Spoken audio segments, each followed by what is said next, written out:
Meu nome é Alexandre Henrique, irei iniciar as aulas 15 e 16 do curso de Química 1 e o assunto que será tratado é a geometria molecular. Bom, a gente está estudando ligações químicas, a gente estudou a ligação iônica, portanto que formava os compostos iônicos. Estudamos também a ligação covalente, que é a ligação entre dois ametais e que forma uma molécula. E falamos também da hibridização dos diferentes átomos, por exemplo, o berílio, o boro e o carbono. Agora, como a gente entendeu as principais ligações até o momento, tem mais uma ligação que a gente vai falar depois, que é a ligação metálica, que é a ligação entre os metais, que tem um mar de elétrons, mas vai ser da próxima aula. Agora a gente vai entender como que essa ligação iônica, ou melhor, como que essa ligação covalente, essa ligação entre dois ametais, ela é estruturada na natureza, em uma forma tridimensional. Então a gente vai ver como que aquilo é exatamente visualizado em uma dimensão 3D ou 2D. Então, a gente começa primeiro com a teoria da repulsão dos pares eletrônicos. Segundo essa teoria, os pares eletrônicos da camada de valência do átomo central em uma molécula se repelem e tendem-se a orientar de forma que fica o mais afastado possível entre si. Então, perceba que essa teoria ela fala que como os átomos eles têm camadas eletrônicas, e nessas camadas eletrônicas tem os subníveis de energia, que pode ser o S, o P, o D e o F. Esses subníveis, por ter elétrons, eles tendem a se afastar por uma força de repulsão e ficarem o mais distante possível, ficarem o mais afastado possível entre si. Por quê? Porque o mais afastado de si de duas cargas gera uma menor energia potencial elétrica, portanto, deixa aquele sistema, portanto, ele deixa aquele átomo estável. Então, todos os elétrons da última camada de valência, eles tendem a se distribuir no espaço de uma forma que eles ficam mais longe, portanto, mais afastado entre si.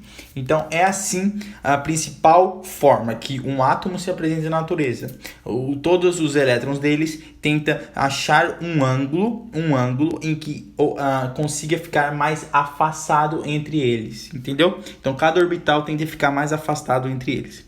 A determinação geométrica da molécula é preciso considerar quais pares eletrônicos estão formando ligações e quais são os pares eletrônicos livres. Então, para a gente saber desenhar essa molécula, determinar a geometria dela, como que ela está se apresentando na forma geométrica, na forma dos ângulos, a gente tem que ter a noção que existem aqueles elétrons que estão se ligando e existem só aqueles elétrons que já estão nos seus orbitais completos, portanto já estão com dois elétrons nos seus orbitais e só estão na molécula. Como que ele vai reagir? Qual vai ser a posição que ele vai estar para ficar eletricamente mais estável, ok? Então essas duas teorias elas já nos caminham para onde a gente tem que olhar, qual é a atenção que devemos ter, porque a gente vai fundamentalizar a construção de uma geometria a partir desses dois conceitos, dessas duas teorias. Bom, a gente vai estudar os diferentes geometrias da molécula, primeiro com o número de pares de elétrons igual a 2. Então, aqui está o exemplo de uma molécula, o berílio ligado a 2 elétrons, a 2 hidrogênios, por exemplo. Então, tendo uma ligação, duas ligações com um par de elétrons, e essa distância maior possível foi de 180 graus. Elas ficaram de uma forma tão linear que essa distância de 180 graus foi a máxima distância de afastamento entre si. Então, os elétrons da camada de valência estão de uma forma bastante afastada, uma forma de 180 graus. Agora a gente vai ver o berílio com 3 pares de elétrons sofrendo o processo de hibridização. Não, isso aqui é o boro. Então, a gente está vendo o boro com três hidrogênios. Então, fazendo 3 ligações sigma, 3 ligações covalentes do tipo sigma, e está distribuindo, portanto está dividindo um elétron. Então eles ficam com a cada 120 graus, ó, trigonal plana. Tem 120 graus aqui, 120 graus aqui e 120 graus aqui, o que resulta em 360 graus. Agora vamos ver com 4 pares de elétrons. Pode ser sp3, ela forma um tetraédrico, porque todas esse ângulo formado entre os dois hidrogênios forma 109,28 graus. Tem quatro pares de elétrons, mas com 3 ligações, ó, pirâmide trigonal. Então tem 3 ligações covalentes e tem os seus elétrons da camada de valência. Porque isso aqui está eletronicamente neutro. Neutro não. Estável. Porque tem 2, 4, 6, 8 elétrons na camada de valência. Então ele tem 4 nuvens de elétrons. Ele tem essa, S do orbital puro, e essa SP dos orbitais ligados com hidrogênio, que é o P, S. Então é P, S, SP, SP, SP a ligação. Enquanto que ele tem um orbital puro P. Então, como ele fica, a geometria da molécula como fica, com aproximadamente 100 graus de diferença entre as moléculas. O grau onde elas estão espaçadas, ela forma um ângulo de 107 graus, aproximadamente. E a gente tem a água. A água, o oxigênio, ele tem 6 elétrons na sua camada de valência. 2, 4, 6. Ele se liga com 2 hidrogênios por uma ligação PSP, S orbital do hidrogênio e P, o último orbital do oxigênio. E essa ligação resulta, portanto, numa configuração para o oxigênio de 8 elétrons e para o hidrogênio se liga uma configuração eletrônica de 2 elétrons igual um gás nobre chamado hélio. E o oxigênio chega com a configuração eletrônica do xenônio. Então, a gente tem que observar que ele tem 2 pares de elétrons livres, aqui em cima, ó. Ele tem esses 2 pares de elétrons e tem 2 ligações, então ele tem 4 números de pares de elétrons, o que dá um afastamento desses 4 elétrons em uma configuração chamada angular, e que ela tem um ângulo entre as ligações de 104,5 graus, ok? A água, então, portanto, é angular, nunca se esqueça disso. Tem as ligações múltiplas. Os 2 ou 3 pares eletrônicos compartilhados de ligação irão se portar como se fosse apenas um par eletrônico. Então, a gente pode ver o ácido de carbono, o monóxido de carbono, e tem um ácido. Então, a gente consegue ver que ele tem 1, 2, 3, 4 carbonos. Ele se liga com 4 carbonos. Então, ele está fazendo uma ligação com hidrogênio e outra com outro hidrogênio. Está tendo essas sobreposições de orbitais. E está ligando com os dois ligações com o oxigênio. O oxigênio tem 6 elétrons na sua camada de valência. E ele faz 2 ligações, ele se estabiliza. Então, ele fica assim, ó, trigonal plana. Um carbono aqui, com seus 2 ligações PS com o hidrogênio e PP com o oxigênio.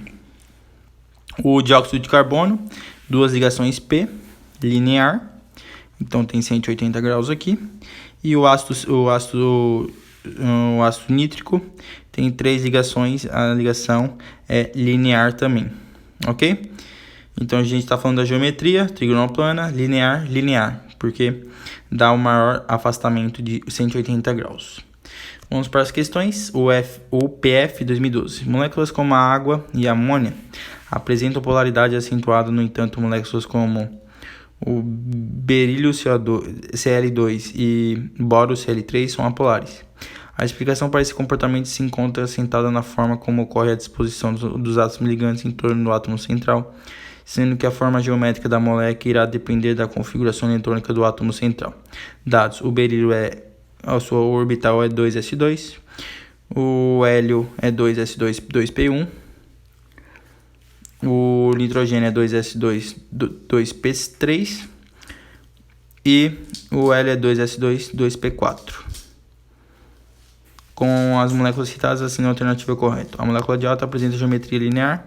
Não. A de água é angular. Falso. A molécula de amônia apresenta geometria trigonal, com o átomo de nitrogênio no centro? Não. A de nitrogênio está aqui, ó. é pirâmide trigonal. Então, a trigonal, geometria trigonal, com 120 graus? Não, é com 107 graus. Com átomos de hidrogênio no passo que a molécula de água apresenta geometria linear? Não, é angular. A molécula de amônio apresenta geometria piramidal? Não, é trigonal. A molécula de amônio apresenta geometria piramidal? Não. A molécula de água apresenta geometria angular? Sim. Com o átomo de oxigênio formando um ângulo de 104,5 graus com os dois átomos de hidrogênio, ao passo que a molécula de amônio apresenta geometria trigonal com um ângulo de 120 graus entre os átomos de hidrogênio, nitrogênio e hidrogênio. Exatamente a letra E. 5. 2012. O EG 2012. A estrutura baixa representa um carbocátion terciário, o qual pode ser formado em reações de substituição de haletos de alquila com espécies químicas nucleófilas e na presença de solventes adequados. A análise de estrutura permite concluir que essa espécie química representa uma geometria. Bom, ele é sp3 e ele está sem o orbital de cima, então ele é trigonal plano. Porque eles não têm elétrons aqui, então ele não tem um par de elétrons formando aqui, senão ele seria um tetaédrico. Mas ele não é um tetaédrico porque ele não tem dois elétrons, ele perdeu por uma espécie nucleófila que roubou os dois elétrons dele. Porque ele ficou com 3 ligações, então ele é um trigonal plano, ok? E o NESP 2015, a degradação anaeróbica de matéria orgânica contendo enxofre pode levar à formação de substâncias com odores altamente desagradáveis. Dentre essas substâncias estão o gás sulfídrico, o cheiro de peido é gás sulfídrico, e as mercaptanas, como a pentamercaptana, 1-pentalodiol. Assim, a alternativa que representa corretamente a geometria molecular de gás sulfídrico e a forma molecular do... Bom, a forma molecular é C1, 2, 3, 4, 5. Então, é C5, C5, H, deixa eu ver quantos. Tem 1, 2, 3, 4, 5, 6, 7, 8, 9, 10, 11, 12, 13, 14. Não. 3, 4, 5, 6, 7, 8, 9, 10, 11, 12. Então, é C5H12S. E então ele fica entre a letra D e a letra E. E o SH2, ele tem o S tem 5 carbonos ligados com ele, então ele tem 2 pares de elétrons. Então ele tem 1, 2, 3, 4, 5, 6, 7. Então ele tem 2 orbitais. Não, ele tem 2 orbitais com 2 elétrons no seu último orbital. Então ele tem 1, 2, 3, 4, 5, 6 elétrons na camada de valência. Ele precisa de 2 ligações para se tornar um gás nobre. Então ele tem 1 par, 2 par, 3, 4 pares de elétrons. Então ele é um tetraédrico. Então a letra correta é a letra E, porque ele tem 4. O H2S, ele é muito parecido com o tetraédrico aqui, ó, porque ele é tetraédrico porque ele tem 4 pares de elétrons, o que dá essa configuração geométrica. Letra E, deixa o like, compartilha e até a próxima. Tchau!